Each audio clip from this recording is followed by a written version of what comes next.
Welcome to the slop farm. Enjoy the video.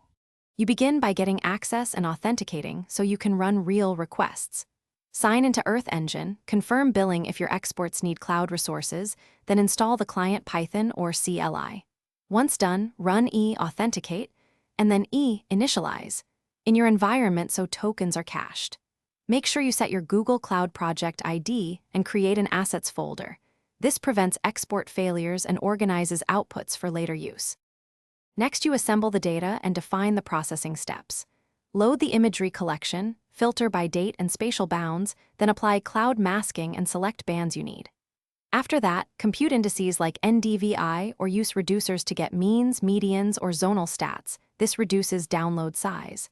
Then specify export parameters, region geometry, scale in meters, CRS, and max pixels, so your export matches analysis needs.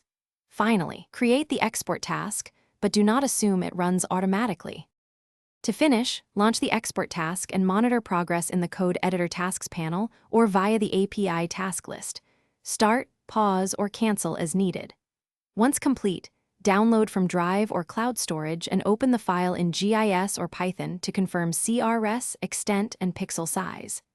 If something goes wrong, check authentication tokens, project quotas, max pixels limits, and billing status. Adjusting the export region or reducing scale often resolves common failures, so try smaller areas first.